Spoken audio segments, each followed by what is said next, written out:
Dapple-throned Aphrodite, eternal daughter of Zeus, snare knitter, don't, I beg you, cow my heart with grief. Come, as once when you heard my far-off cry and listening, stepped from your father's house to your gold car to yoke the pair whose beautiful, thick-feathered wings, oaring down mid-air from heaven, carried you to light swiftly on dark earth. Then, blissful one, smiling your immortal smile, you asked, what ailed me now that made me call you again? What was it that my distracted heart most wanted? Whom has persuasion to bring round now to your love? Who, Sappho, is unfair to you? For let her run, she will soon run after. If she won't accept gifts, she will one day give them. And if she won't love you, she soon will love, although unwillingly. If ever, come now, relieve this intolerable pain. What my heart most hopes will happen, make happen. You yourself join forces on my side. These are the words of Sappho, a lyric poet from ancient Greece, and she is exceptional because she is one of the only named women from the ancient world that we know about, and we know so little. It was so rare that a woman could take on literary and musical and artistic fame, and she must have been something extraordinary. Unfortunately, we only have fragments of her writing and only know little anecdotes about her life because many people have intentionally tried to erase her from history. Sappho was known for loving women, and that was not a fact that the church or translators or many people were willing to accept for a long, long time. Her afterlife has been part of queer history for millennia, and so has her erasure. We had people from the church who burned her works or tried to hide them. There were times for many years when translators would change the she's to he's, and in 10th century Byzantium, an encyclopedia about the poets of ancient Greece actually claimed that there were two Sapphos, one who loved women and one who was a famous and much beloved poet, because gods forbid that a respectable artist could also be queer. And yet Sappho survived. And that takes us to here. In the 2010s, everything changed in what I like to call the Great Queer Classics Renaissance. Mostly because of some beloved works of literature that you might know. The Song of Achilles came out in 2011, talking about a love story between two male Greek soldiers. In 2013, The House of Hades by Rick Riordan featured an openly gay character in a children's book. And woo! And in 2022, a book called After Sappho came out, talking about all the queer women over the years, from history to today, who have identified with Sappho's writing and looked to her as a source of strength. And I was lucky enough to come of age during the queer classics renaissance of the 2010s. And so for me, queerness and ancient history have always, always been intertwined. The House of Hades by Rick Riordan was actually the first book that I ever read that had an openly gay character. I first discovered Sappho when I was 11 years old. I had come out at a small Catholic school as a lesbian. I had lost most of my friends after coming out. I was neurodivergent, intensely intellectual, and absolutely obsessed with Greek mythology. One day, my 6th grade social studies teacher told us that we would be doing a biography report on ancient Greece, and I asked him if he knew anything about Sappho and if I could speak about her to the class. I was very, very afraid that he would shut me down. I'd had several teachers tell me that those things were inappropriate to talk about in school. But the next morning, I walked into my classroom and I found a secondhand book on my desk from him. And this is it. From then on, Sappho was my best friend. I took her to the grocery store, on fire drills, in math class, to the swimming pool, family vacation. I read Sappho the night before my first Pride parade. I gave copies to girlfriends. I read her prayer to Aphrodite before dates. And the funny thing about spending that much time with a text over the years is that you sort of start to have it become part of your psyche and shape who you are, and you end up with a lot of insights about it. So I'd like to share 2 with you today for Pride Month. The first is that we can and should queer our understanding of the divine. I grew up Catholic in a tradition where the divine is always asexual and almost always male. And as the little gay girl who wanted very, very badly to become a priest, that was devastating to know that other people were made in the image of God, but I was not. Reading Sappho led me to a pagan tradition, actually, Hellenic polytheism, the worship of the gods of ancient Greece, that taught me that the divine can be queer and many-gendered. And whatever your understanding of the sacred is, I would love to invite you to sort of let a little bit of the rainbow into that and to see yourself fully reflected exactly as you are. The second insight comes from my study of the classics. One of the things that the ancient Greeks did was venerate fallen heroes. A hero doesn't have to be someone perfect. Heroes like Achilles and Odysseus certainly are not perfect at all, but they were exceptional and they did great things. They might be famed for their strength or their cunning. By venerating heroes, we take on their traits, we learn from their mistakes, and we become more like them. I personally have a little bit of a hero veneration for Sappho by reading her writing, by sitting by her little shrine in my home, and by writing songs in honor of her. And I would invite you, whether you are an atheist, humanist, or very pagan, or Christian, or anything, whatever you are, whoever you are, to let a bit of queer hero veneration into your life. That could look like reading a biography of your favorite queer historical figure and using them to inform your activism, or that could look like burning a candle for Marsha P. Johnson. It could look like creating a shrine to the queer people in your family, your ancestors, known and unknown, seen and unseen. When we look to history, we take on the strength of the people who walked before us, and we can learn from them, and we know that we are not alone. Sappho and queer history have been such an inspiration for me. I hope that you can find some inspiration too, and I'd like to share a song that I wrote in honor of Sappho's prayer to Aphrodite. This song is called Suffering Sappho. Ooh, Aphrodite, Aphrodite, I've got a girl on my mind, hoping you'll show up again and help me this time. My divine winged woman, leap from your palace by the sea, pick up the phone saying, sweetheart, what do you want with me? Who is it this time? 'Cause it starts in my knees, makes my vision go weak whenever she looks at him and not at me. But with you on my side, I'll be hers, she'll be mine, please. Aphrodite, wow, Aphrodite. She said, dry all those tears, you'll be fine. Love is a lark when you've got the goddess on speed dial. We go way back. Now put this out of your mind.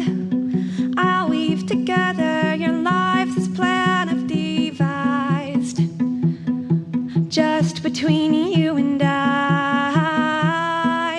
If she runs, then she'll come to this feeling of love. She's deep, deep, deep in denial. But with me on your side, when she's yours, I'll smile down on you, spoke Aphrodite. Whoa, Aphrodite, please spare me a bit of relief, 'cause she's driving me crazy. It starts in my knees, makes my vision go weak whenever she looks at him and not at me. Starts in my knees, makes my vision go weak whenever she looks at him and not at me. But with you on my side, I'll be hers, she'll be mine, please. Aphrodite, mine to love, I love her, Aphrodite. Thank you. Happy Pride. How lucky I am to be your director of religious education as a queer pagan.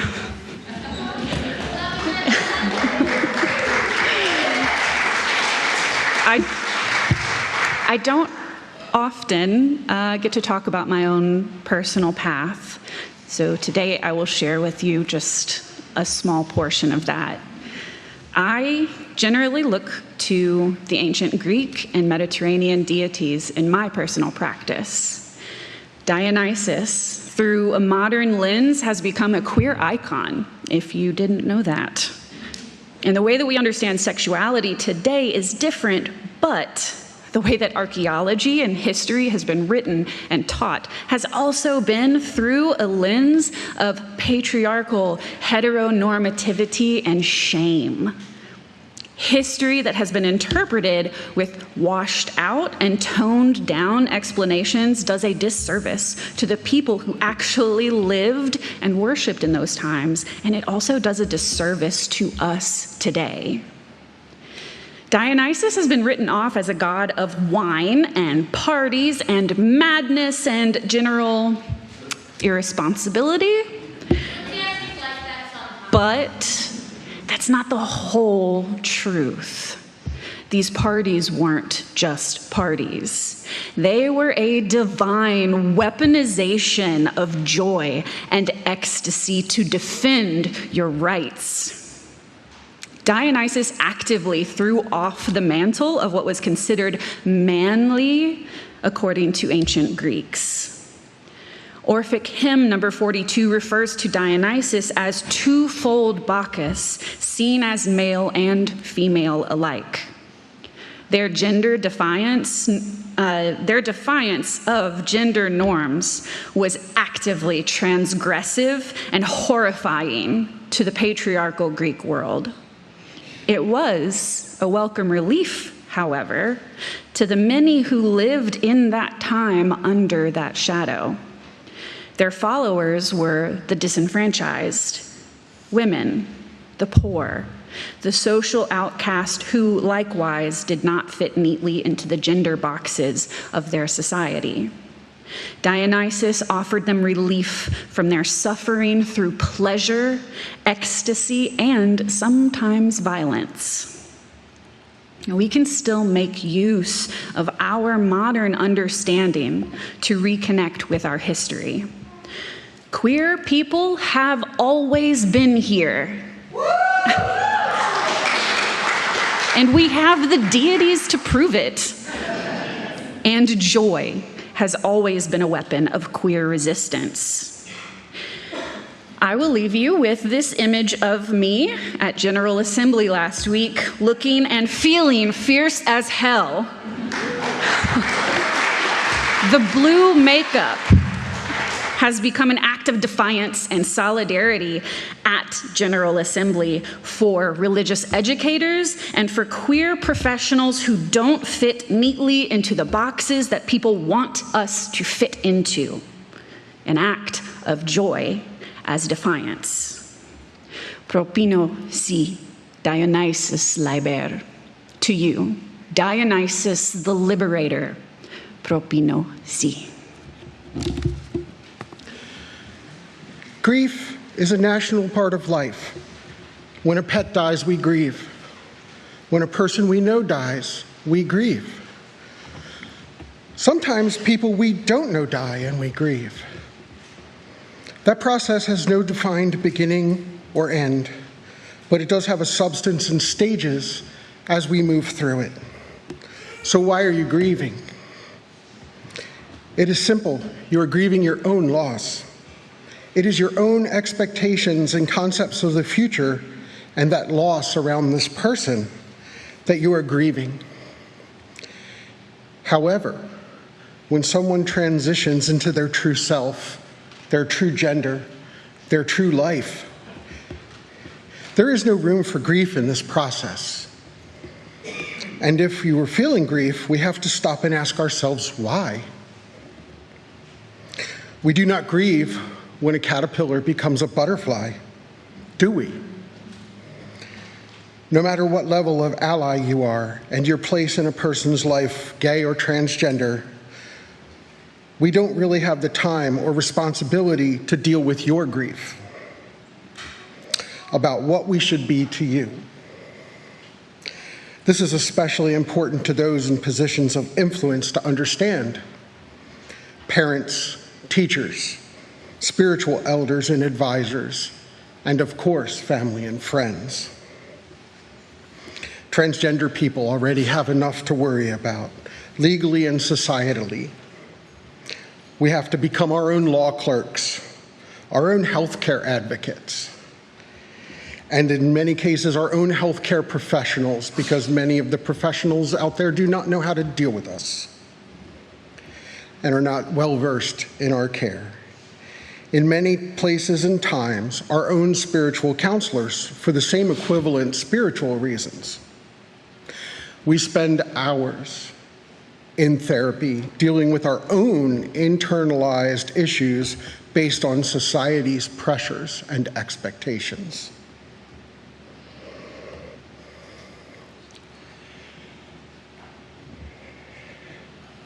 Almost invariably, we have to break from those antiquated norms in order to find our own peace and finally our own joy.